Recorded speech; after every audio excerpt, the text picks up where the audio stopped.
This here is unbelievable. This young lady was a beautiful young lady with a beautiful child, and life just cut short. A show of unity outside St. Sabina Church on the south side, where just 2 days ago a gunman killed a woman as she sat in a car. Mayor Johnson appeared with the police department. Asal Razai has more on the victim and 2 separate rewards now being offered. Asal. The community here coming together today, hoping for justice, asking for anyone with any information to come forward. The Cook County Crime Stoppers and St. Sabina Church now together offering a $20,000 reward for any information that leads to an arrest in this case. Please just continue to support us as we support you. A prayer vigil beginning with a symbolic moment of solidarity from 6 District Chicago police officers. We're here for you. We're out here. Their commander, followed by faith leaders and elected officials, including Mayor Brandon Johnson, talked about bringing justice and change to the South Side. Look, this tragedy continues to tear at the thread of the soul of Chicago. There's tragedies like this that remind us of how much more work that we have to do. Help us, O Lord. The prayer vigil on the corner of May Street and 79th, just steps away from where 26-year-old Gabrielle Ayers was killed in broad daylight Wednesday afternoon. The people that pulled out automatic weapons on this very land that we stand on ran up broad daylight and murdered Gabrielle are monsters to me. You can see the shooting unfold in this video shared on social media. It shows at least 3 people run up to a car, fire off at least 24 shots before getting away in a red car. A 27-year-old man was hurt. Police found a baby unharmed in the back seat. The shooting happened just steps away from St. Sabina Church. When is this going to stop? When is it going to get safe again? Think of her. Think of that baby's face. Think of that mother laying in that car dead. And I pray you don't sleep until you talk and tell what you know. We're told that baby is okay and is being cared for by Gabrielle's mother right now. Anyone with any information is asked to contact Chicago Police. We also have the hotline number for Crime Stoppers on our website right now. Reporting on the South Side, I'm Asal Razai, CBS News Chicago. Many are calling it a miracle that the child lived. More than 50 bullets ripped through that vehicle, yet a 13-month-old emerged without a scratch.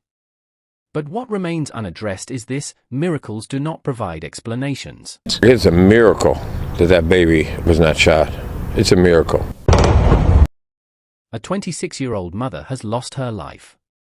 The father of her child survived despite being shot. And 3 gunmen remain unidentified and free. What kind of conflict results in over 50 shots fired in broad daylight outside a church with an infant strapped into the back seat? Before we continue, make sure you leave a like, share your thoughts in the comments, and subscribe to Quiet Crime TV so you don't miss what happens next. Gabrielle Ayers was known as Yi to some and Gabby to others. At 26 years old, she owned and operated a hair salon in Chicago. As a stylist, she dedicated herself to her work, focused on her craft, and spent her days helping clients feel confident. Those who knew her described her as compassionate and determined to build a secure future. In August 2024, Gabrielle responded to a question circulating online that offered insight into her mindset. Someone asked what a person would do if their child's father was being attacked by 6 individuals. Gabrielle replied, "I ain't one to hurt people, but don't push me." That single sentence spoke volumes. She was not someone seeking conflict, but she was protective of the people she loved. Standing by passively was not in her nature. In December 2024, Gabrielle welcomed a baby girl. From that moment forward, motherhood became her central focus. Her priorities shifted beyond herself. She began building a life rooted in stability and love for her daughter. On December 20, 2025, Gabrielle celebrated her child's first birthday with an elaborate party. She shared moments from the celebration online, calling her daughter the prettiest girl in the world and expressing her deep love. Anyone viewing her page that day would have seen a proud mother doing everything she could for her child. Months before that celebration, Gabrielle faced legal trouble. In September 2025, she was arrested and charged with retail theft under $300 and theft of lost or mislaid property under $500. On September 23, 2025, she announced on social media that the case had been dismissed. She celebrated being found not guilty and even joked about those who had been tracking her situation. Her life appeared to be progressing. She had her salon, her daughter, and plans for the future she envisioned. Then came Tuesday afternoon, February 4, 2026, in Chicago's Auburn Gresham neighborhood. Gabrielle sat inside a white car parked in the 7900 block of South Main Street. Driving was her child's father, 27-year-old Rico Suave. Their 13-month-old daughter was secured in a car seat in the back. The setting is significant, they were just steps from St.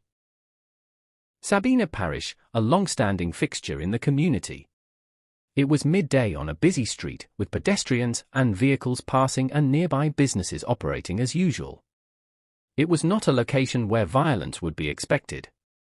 Around 1:25 p.m., at least 3 armed men approached the car without hesitation. A bystander heading home from work noticed the situation unfolding and began recording.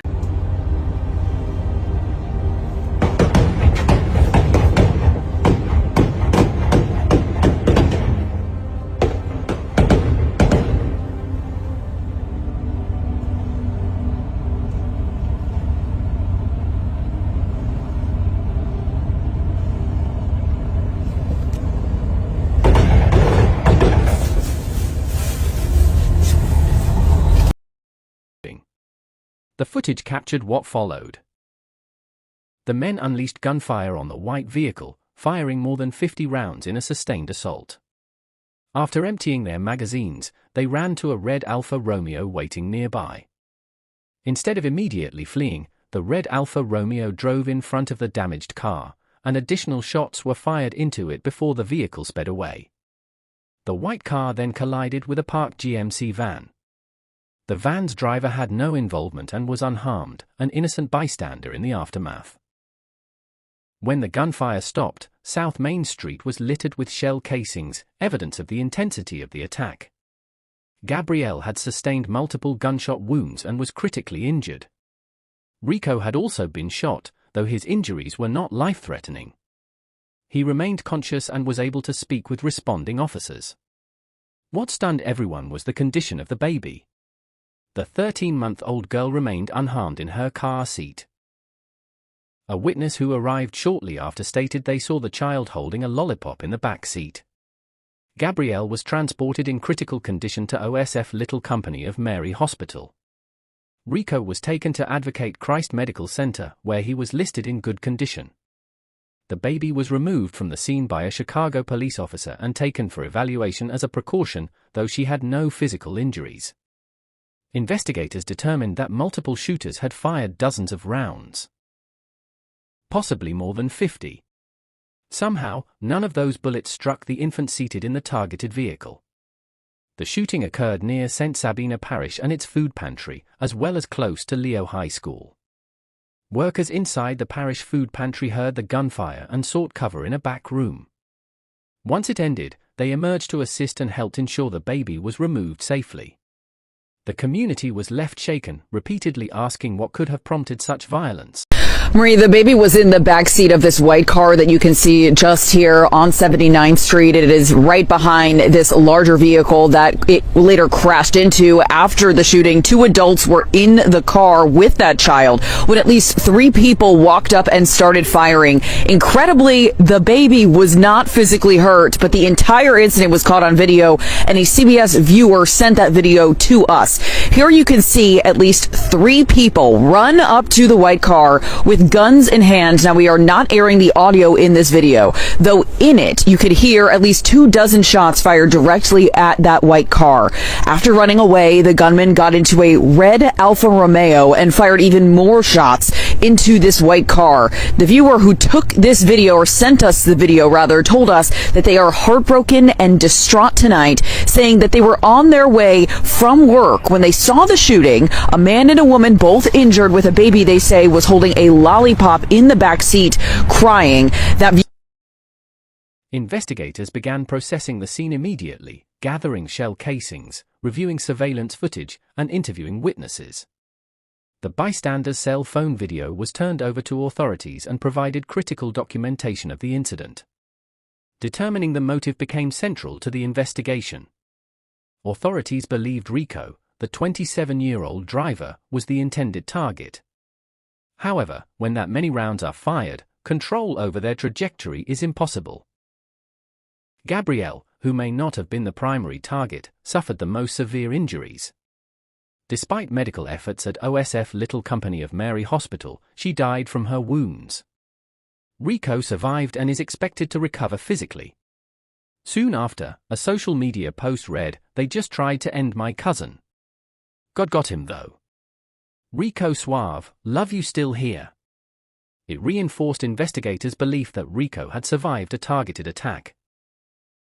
Residents, including those who knew Gabrielle and others weary of violence in Chicago, spoke out following her death. This here is unbelievable. This young lady was a beautiful young lady with a beautiful child, and life just cut short.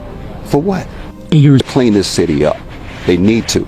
This gangs and the shooting and the killing is just unbelievable. Attention then turned to Gabrielle's prior online activity. A post from November 21, 2025 resurfaced. She had written that she was going to post someone's deceased brother in a casket.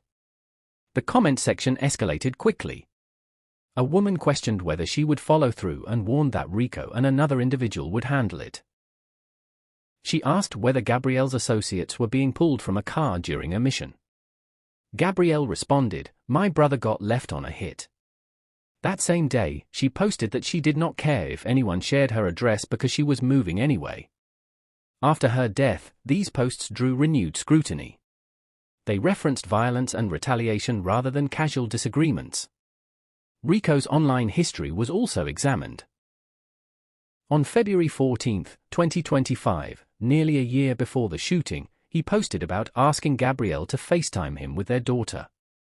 He claimed that after waiting 3 hours, she called while getting messed up. He wrote that if anyone even played like that, he was going to put 300 rounds all across them in her. Gabrielle responded, "You take me down. Hawk, you know I'm coming back." Someone commented telling Gabrielle to come get the weapon. Another tagged Rico and wrote, "We Finn and her." Rico replied, "She thinks it's a game." He also wrote, "She's counting her days. She will not get a second chance to do this." Viewed in the context of the shooting nearly a year later, those posts raised troubling questions. He had written that she would not get another chance, and the shooting occurred just days before Valentine's Day, almost exactly 1 year later. If Rico was the intended target, how did he survive such an onslaught? More than 50 shots were fired. He sustained non-life-threatening injuries, while Gabrielle did not survive. Was he involved in something directed at her? Or was he entangled in unrelated street conflicts? Pat and Dina, nothing short of a miracle is how the baby's condition is being described, as those that were on the scene tell us that there were actual bullet casings found in the baby's car seat. Crime Stoppers is now offering a reward for any information that could lead to an arrest. It's like something out of a war zone. It's a miracle with all the gunshot wounds on that car on both sides and all the shooting that took place, that baby was spared and nothing.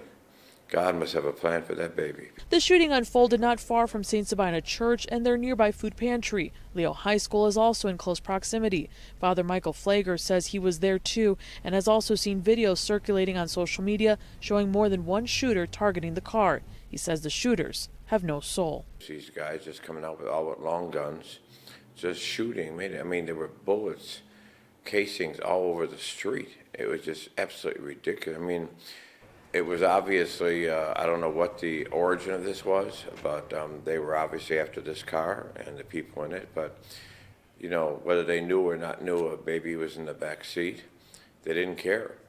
They were just going to shoot wildly at this car and end up killing a young mother.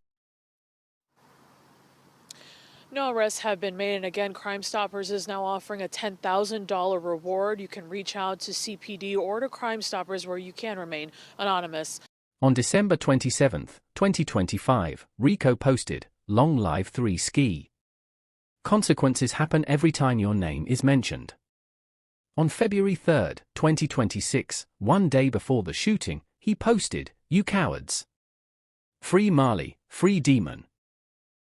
Gabrielle's final post that same day read, "I stay humble cause I've seen people laugh at somebody, then turn around and become the same thing they joked about." 24 hours later, she was fighting for her life. At 5:58 p.m. on February 4, 2026, approximately 4.5 hours after the attack, Rico posted, "Don't put me last knowing I'd be the first one to risk it all for you." The timing fueled speculation. Was it directed at those responsible, or did it carry another meaning? Community members revisited his February 14, 2025 post. The proximity to Valentine's Day in both years intensified questions. If Rico knew he had ongoing conflicts, why were Gabrielle and their baby in the car with him? Was Gabrielle caught in street violence aimed at him, or was this tied to threats made a year earlier? The investigation into Gabrielle's death remains active. No arrests have been made. Authorities are working to identify the shooters and determine motive. They possess the witness video, surveillance footage, more than 50 shell casings, and images of the red Alfa Romeo. Multiple witnesses saw 3 armed men approach and fire. What remains unresolved is who orchestrated the attack and why. The community has demanded justice. Father Michael Pfleger of St. Sabina Parish urged anyone with information to come forward. Godfather Kirk Bell described the violence as senseless and spoke of Gabrielle as a beautiful young woman whose life was cut short. When social media history and street conflicts intersect, determining truth becomes more complex. Some believe Rico was the intended target and Gabrielle was collateral damage. Others question whether there is more beneath the surface. The facts remain: 3 men approached the car in daylight, fired more than 50 rounds, returned in a red Alfa Romeo to fire again, and left. Investigators continue reviewing social media, examining prior exchanges, tracking leads related to the red Alfa Romeo, and speaking with community members. The shooters have not been apprehended, and the official motive is undetermined. Cases like this highlight difficult realities. Association with someone involved in active conflicts can place others at risk. Some in the community have asked why she was in the car if he was a known target. The question is direct but layered. Relationships are complex, and danger is not always fully understood until it is too late. Gabrielle's story reflects more than one life. It speaks to women caught in violence unrelated to their own actions, to mothers balancing loyalty and protection, and to communities repeatedly impacted by gun violence. Father Pfleger stated that the shooters had no soul. He described the miracle of the baby surviving and how church workers saw the couple shot in the car while removing the child, handing her to a police officer who held her. The 13-month-old survived an attack that could have taken her life. Over 50 bullets penetrated that car, yet none struck her. Some call it divine intervention. But it does not restore her mother. She will grow up knowing her mother died in that car. She will grow up with footage of that day circulating online. She will eventually ask why 3 men targeted the vehicle she was inside. She may question whether her father was the intended target or whether her mother's death could have been prevented. Rico survived and is expected to recover physically. He now faces raising his daughter after her mother's death and confronting scrutiny over his past posts. Whether he was the target or involved in something else remains under investigation. Why Gabrielle was in that car is another unanswered question. What remains is the loss of a 26-year-old mother, a surviving father, and a child whose life will always be shaped by that day.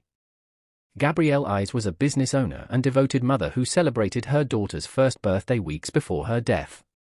She faced challenges and online disputes, but she was building a future for her child. Her death underscores how quickly circumstances can change and how online threats can carry real-world consequences. Was she targeted by her child's father? Was she caught in crossfire? Or did both dynamics intersect? For her loved ones, those answers matter. Violence affects entire communities, leaving trauma and unanswered questions. Her daughter survived what many call a miracle, but she grows up without her mother. The investigation continues. The shooters remain at large. The motive remains unknown. Life moves forward, even as violence persists. Gabrielle did not have the opportunity to escape what happened, but her story serves as a caution. Rest in peace to Gabrielle Eyes. Prayers to her family, her daughter, and those who loved her. And prayers for justice and answers. If you have information about this case or the Red Alfa Romeo, contact Chicago Police. Thanks for watching Quite Crime TV. Make sure you drop a like, leave your thoughts in the comments, and subscribe so you don't miss the next case. I'll see you in the next one.